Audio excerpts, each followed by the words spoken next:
우리 오늘 함께 살펴볼 하나님의 말씀은 출애굽기 5장 22절에서 6장 2절 말씀입니다. 우리 오늘 함께 살펴볼 하나님의 말씀은 출애굽기 5장 22절에서 6장 2절 말씀입니다. 우리 찾으셨으면 함께 교독하도록 하겠습니다. 제가 먼저 읽도록 하겠습니다. 모세가 여호와께 돌아와서 아뢰되 주여 어찌하여 이 백성이 학대를 당하게 하셨나이까? 어찌하여 나를 보내셨나이까?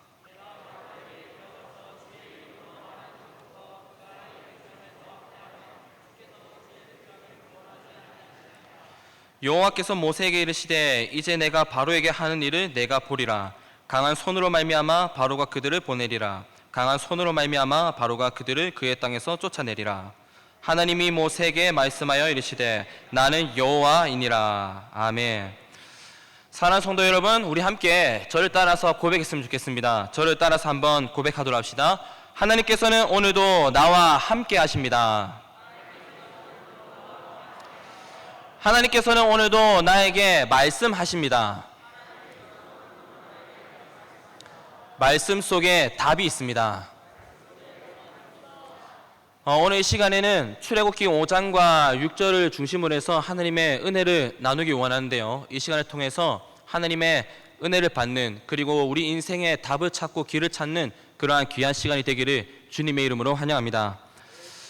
사랑하는 성도 여러분, 출애굽기 5장 말씀을 읽어보면 애굽의 왕이었던 바로가 등장하고 또 이스라엘의 기록원들, 그러니까 이스라엘의 지도자들이 등장합니다. 그리고 이제 모세가 등장하고 있는데, 우리는 이 사람들을 보면서 총 세 분류의 사람으로 구분할 수 있습니다. 그래서 이 세 사람을, 바로, 그리고 이스라엘의 기록원들, 그리고 모세, 이 세 사람을 세 분류로 구분하는데, 우리는 먼저 첫 번째로 바로를 보면서 이 바로를 하나님을 무시하는 사람으로 구분할 수 있습니다. 출애굽기 3장과 이제 4장 말씀을 읽어보면 아시겠지만, 하나님께서는 이스라엘을 애굽 땅에서 구원하기 위한 놀라운 계획을 이제 가지고 계셨습니다. 그래서 이 계획을 이제 실행하기 위해서 누구를 보내시냐면 모세를 택하여 부르셨고, 이 모세를 이제 바로에게 보내는 겁니다. 그래서 모세가 바로에게 가서 하나님께서 말씀하시기를 내 백성 이스라엘을 보내라 하셨다고 이제 바로에게 이야기합니다. 그런데 여러분, 이 말을 들었던 바로가 하나님의 말씀을 듣더니, 내 백성 이스라엘을 보내라고 하시는 하나님의 말씀을 듣더니 어떻게 반응하냐면요, 이 바로는 하나님의 말씀을 완전히 무시해버립니다. 그러면서 출애굽기 5장 2절에 보면 이렇게 말합니다. 여호와가 누구이기에 내가 그의 목소리를 듣고 이스라엘을 보내겠느냐? 나는 여호와를 알지 못하니 이스라엘을 보내지 아니하리라. 이렇게 바로는 나는 하나님을 모른다, 하나님이 도대체 누구냐, 이렇게 이야기하면서 하나님을 무시하는 것입니다. 여러분, 이 말을 들었을 때 우리가 한번 생각해 보기 원하는데요, 바로는 과연 정말 하나님을 몰라서, 정말 하나님이, 모세가 말하는 그 하나님이 누군지 모르기 때문에 이렇게 나는 여호와가 누군지 모른다, 여호와가 누구냐 도대체, 이렇게 이야기하고 있는 것일까요? 바로는 하나님이 누군지 누구보다도 잘 알고 있었습니다. 이스라엘 백성들이 그 애굽 땅에서 약 400년이 넘는 기간 동안 하나님, 여호와 하나님을 섬겼는데, 그 여호와 하나님을 모르는 것이 가능할 수가 없는 것이죠. 그러면 여러분, 바로는 왜 모세에게 나는 하나님을 모른다, 하나님이 누구냐고 이야기했을까요? 여러분, 바로가 하나님을 모른다고 하는 말은 이런 뜻입니다. 자기가 인정하는 신이라는 개념 안에는 너희들이 믿는 하나님이 포함되지 않는다는 그런 말인 것입니다.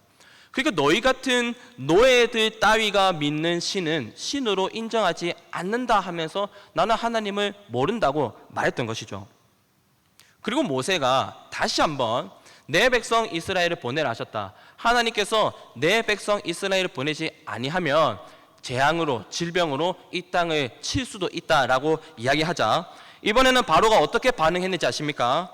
이 바로는 하나님의 말씀, 모세를 통해 선포되는 하나님의 말씀을 듣고는 그 말씀을 완전히 비웃으면서 하나님의 말씀을 한낱 거짓말 따위로 취급해버립니다.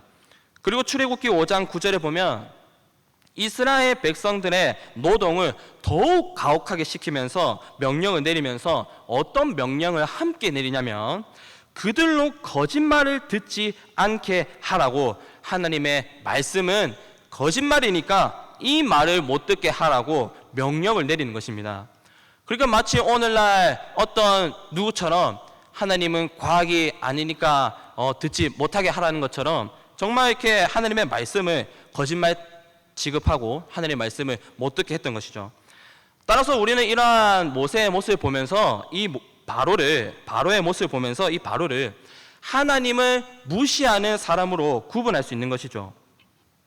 그런가 하면 여러분, 우리는 두 번째로 이스라엘의 기록원들을 보면서 하나님을 믿기는 하지만 어려움이 왔을 때에, 결정적일 때에 하나님을 믿지 못하는 사람들로 구분할 수 있습니다.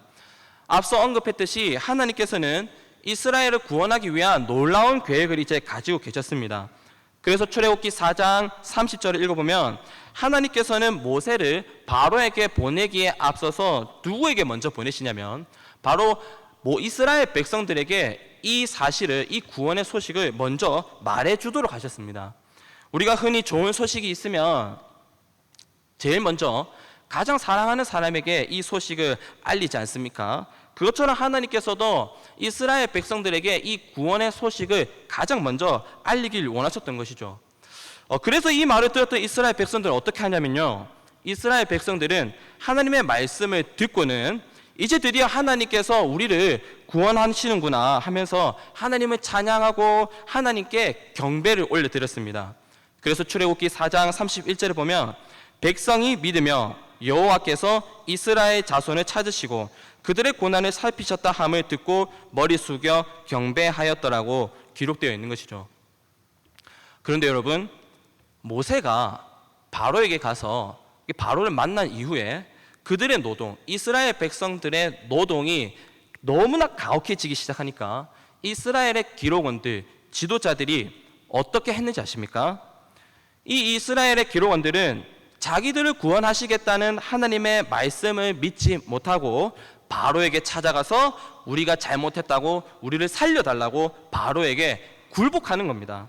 어려움이 오고 위기가 찾아오니까 하나님을 믿지 못하고 바로에게 굴복했던 것이죠.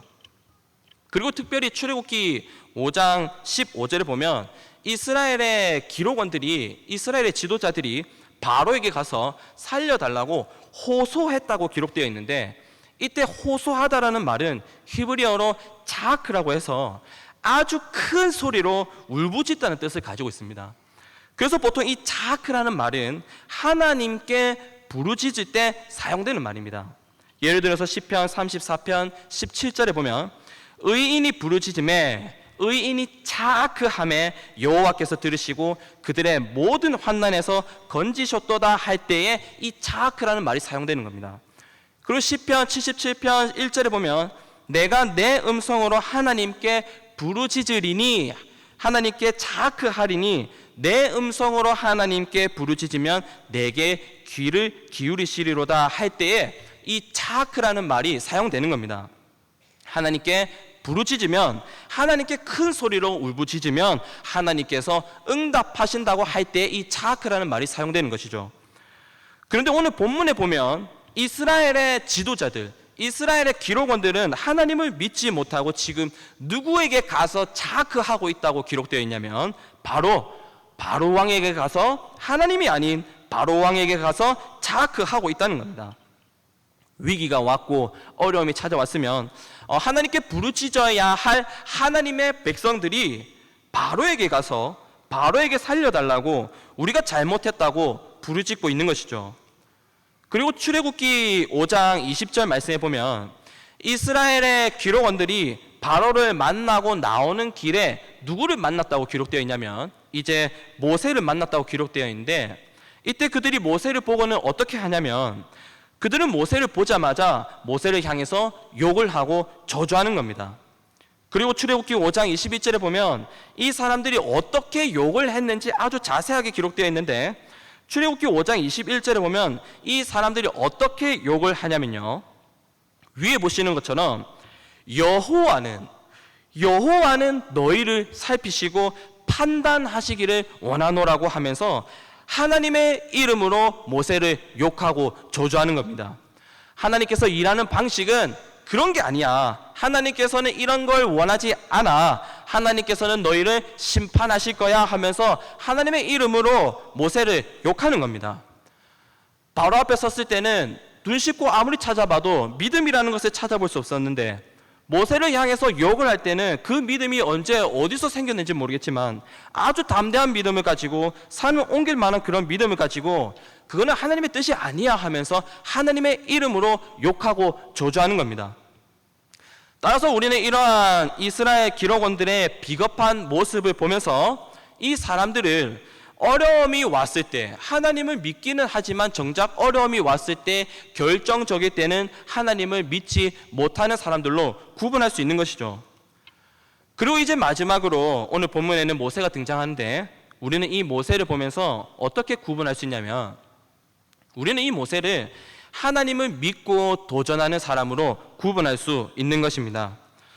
여러분, 모세가 바로를 만나고 난 이후에 이스라엘 백성들의 상황이 너무나 극심하게 어려워졌지 않습니까? 더 많은 노동 착취를 당하게 되었고 더 많은 폭력과 학대를 당하게 되면서 아주 극심한 상황에 몰리게 된 것이죠. 그래서 이스라엘 지도자들은 이 상황이 너무나 힘들다 보니까 바로에게 가서 굴복하고 바로에게 살려달라고 호소하고 모세를 욕했던 것입니다. 그런데 여러분, 이 상황을 모세의 입장에서 한번 생각해 보면 사실 이 상황은 모세에게 있어서도 아주 힘들고 어려운 상황이었습니다. 하나님께서 가라 하셔서 갔고 하나님께서 말하라 하셔서 그 말하신 그대로 말했는데, 그 결과가 지금 이렇다 보니까 모세에게 있어서도 이 상황은 어렵고 힘든 상황인 것이죠. 그런데 여러분, 이런 상황 속에서 모세는 누구에게 가서 누구에게 부르짖는지 아십니까? 이 모세는 이스라엘의 기록원들과는 다르게 모세는 여호와 하나님께 찾아가서 여호와 하나님께 부르짖고 있는 겁니다. 출애굽기 5장 22절과 23절에 보면 모세가 여호와께 돌아와서 아뢰되 주여 어찌하여 이 백성이 학대를 당하게 하셨나이까? 어찌하여 나를 보내셨나이까? 내가 바로에게 들어가서 주의 이름으로 말한 후로부터 그가 이 백성을 더 학대하며 주께서도 주의 백성을 구원하지 아니하시나이다 라고 부르짖는 것입니다. 그러니까 자기의 있는 그 마음을, 자기의 상한 그 마음을 하나님께 와서, 다른 누군가가 아니라 하나님께 가지고 와서 그 하나님께 내 있는 그 마음 그대로를 호소하고 있는 것이죠. 그러죠 여러분, 모세가 이렇게 하나님께 와서 하나님께 부르짖자 하나님께서 모세의 기도 소리를 들으시고 이 모세에게 정말 너무나 놀라운 말씀을 하셨는데, 어떤 말씀을 하시냐면, 먼저 첫 번째로 하나님께서는 모세를 향해서 바로가 항복하게 될 그 미래에 대해서 확실하게 말씀하십니다. 출애굽기 6장 1절에 보면 여호와께서 모세에게 이르시되 이제 내가 바로에게 하는 일을 내가 보리라. 강한 손으로 말미암아 바로가 그들을 보내리라. 강한 손으로 말미암아 바로가 그들을 그의 땅에서 쫓아내리라 말씀하시면서 하나님의 강한 손으로 말미암아 바로는 항복하게 될 것이라고, 너는 그것을 보게 될 것이라고, 지금은 비록 일어나지 않았지만 앞으로 일어나게 될 그 미래에 대해서 확실하게 말씀하시는 것입니다. 그리고 하나님께서는 또 모세에게 어떤 말씀을 하시냐면, 하나님께서는 모세에게 하나님 자기 자신을 가리켜서 나는 여호와라고 말씀하십니다.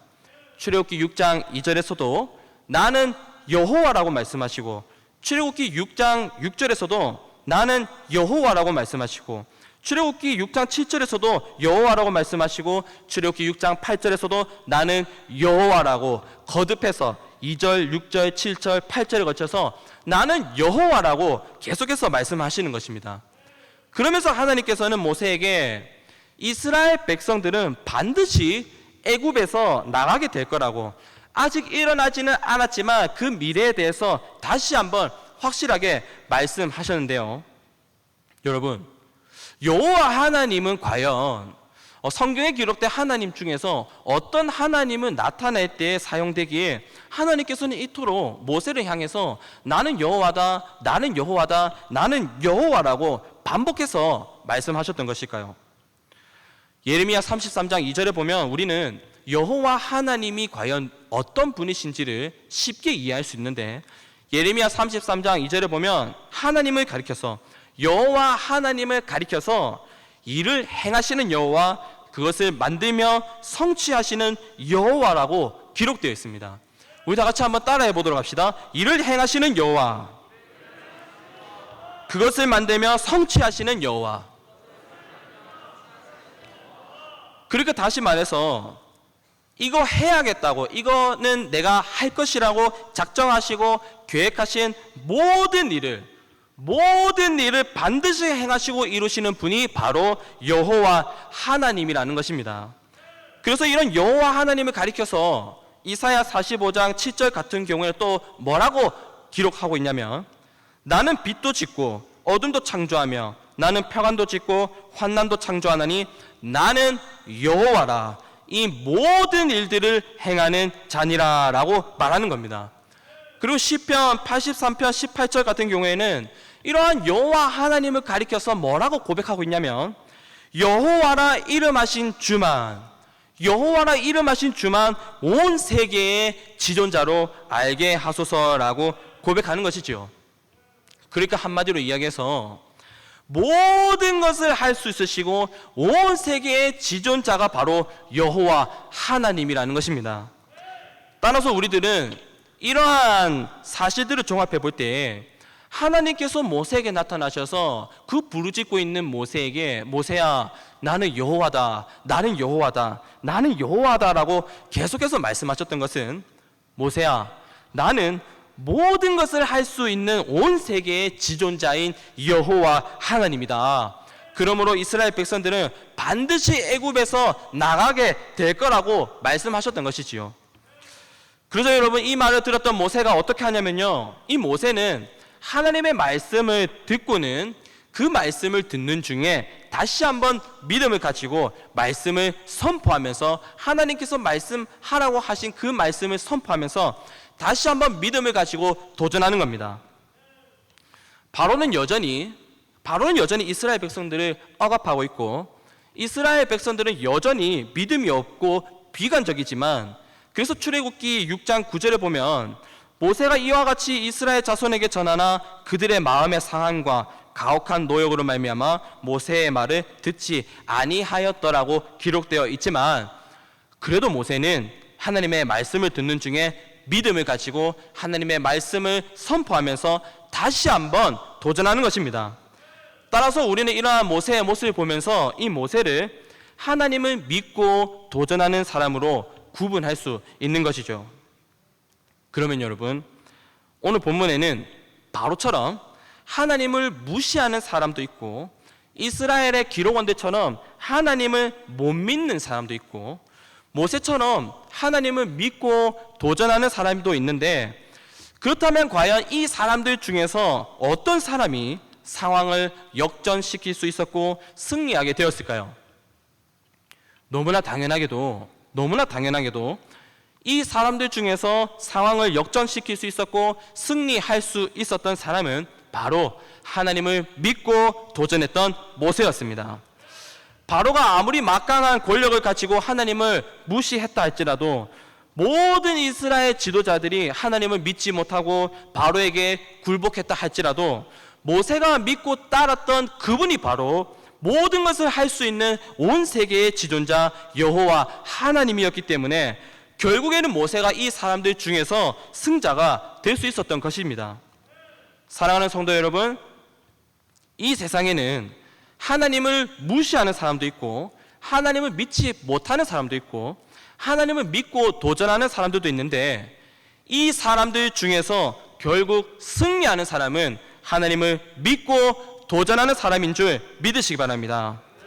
하나님을 무시하는 자들이 어떤 핍박을 하고 억압을 한다 할지라도, 하나님을 믿지 못하는 자들이 어떤 부정적인 말을 하고 자기들만의 논리로 우리를 향해서 틀렸다고 말한다 할지라도 하나님을 믿고 도전하면서 한 걸음 한 걸음 전진하다 보면 하나님께서 행하시는 기적을 체험하게 되는 것이고, 지금 당장은 눈에 보이지 않지만 하나님께서 보리라 말씀하신 그 미래를 보게 되는 것이고, 상황을 역전시키게 되는 것이고, 승리하게 되는 것입니다.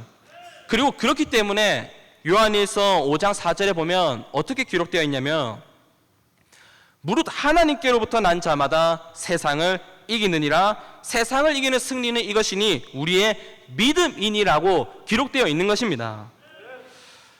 사랑하는 성도 여러분, 코로나 시대 속에서 하나님을 무시하는 이 정권은 교회를 보고 예배하지 말라고 했습니다. 하나님은 과학이 아니라고 하면서 예배하지 말라고 했습니다. 바로가 하나님을 무시하고 이스라엘 백성들을 억압했듯이 똑같이, 그것과 똑같이 행동하는 것입니다. 그리고 상황이 이렇게 흘러가자 어떤 사람들은 이스라엘의 기록원들처럼 이 정권에 굴복하는 것입니다. 어려움이 오고 위기가 왔으면 하나님께 부르짖고 하나님께 호소해야 할 하나님의 백성들이 하나님을 믿지 못하고 이 정권에 굴복하는 것입니다. 그리고 오히려 예배하는 교회를 향해서 어떻게 하냐면, 이 예배하는 교회를 향해서 손가락질하고 욕하고 악성 댓글을 달고 자기 나름대로의 논리를 가지고 이웃 사랑이니 하면서 자기들의 논리를 가지고 너희들은 틀렸다고 하는 것입니다. 그런데 여러분, 이러한 상황 속에서도 확실하고도 분명한 사실이 있는데, 그것이 무엇이냐면, 그것은 바로 하나님을 무시하는 자들이 어떤 핍박을 하든지, 하나님을 믿지 못하는 자들이 어떤 헛소리를 하든지 그것과는 상관없이 결국 승자는 하나님을 믿고 도전하는 사람이라는 사실입니다. 하나님을 믿고 도전하고 전진하다 보면 하나님께서 역사하심을 체험하게 되는 것이고 승리하게 된다는 사실입니다. 사랑하는 성도 여러분, 우리가 살아가다 보면 하나님을 믿음에도 불구하고 머뭇머뭇거릴 때가 있지 않습니까? 우리 주변에 있는 하나님을 무시하는 사람들이 어떤 힘을 가지고 권한을 가지고 나를 위험하겠다고 하거나, 하나님을 믿지 못하는 사람들이 안 된다, 못한다, 불가능하다, 나도 하나님을 믿지만 현실적으로 좀 생각을 해라 라고 하다 보면, 아 그래 맞아, 현실적으로 생각해야지, 일단은 먹고 살아야지 하면서 머뭇머뭇거리게 되는 것입니다. 그래서 여러분, 마태복음 10장 22절에 보면 예수님께서는 우리들에게 이러한 상황이 생길 것을 미리 아시고 우리들에게 미리 말씀을 주셨는데 뭐라고 말씀하셨냐면요, 또 너희가 내 이름으로 말미암아 모든 사람에게 미움을 받을 것이나 끝까지 견디는 자는 구원을 얻으리라고 말씀하는 것입니다. 그러니까 핍박이 있고 어려움이 왔을 때에도 그럼에도 불구하고 믿음을 가지고 끝까지 견디는 자는 구원을 받는다는 것입니다. 참고로 우리가 일반적으로 구원을 받는다고 하면 우리 죄를 용서받고 영원한 생명을 얻고 천국에 가는 것을 생각하지만, 구원이라는 말은 헬라어로 소조라고 하는데, 이 소조라는 말은 우리의 영혼뿐만 아니라 우리 삶을 보호하고 고치고 완전하게 하다는 의미도 포함하고 있습니다. 따라서 예수님께서 끝까지 견디는 자는 구원을 얻으리라고 말씀하신 그 말씀 속에는 우리의 영혼뿐만 아니라 우리의 삶의 구원, 우리 삶의 승리도 포함되어 있다는 것입니다. 그리고 그렇기 때문에 우리는 어려울 때나 힘들 때나 외로울 때나 어떤 상황에서든지 하나님을 믿고 도전할 수 있는 것이지요. 사랑하는 성도 여러분, 출애굽기의 역사를 봐도 그렇고 예수님의 말씀을 봐도 그렇고 우리가 믿는 하나님께서는 언제나 하나님을 믿고 도전하는 자들에게 승리를 안겨주셨습니다. 그러므로 여러분, 어떤 상황에서도 하나님을 믿고 도전함으로써 승리하는 우리 모두가 되기를 주님의 이름으로 축원합니다.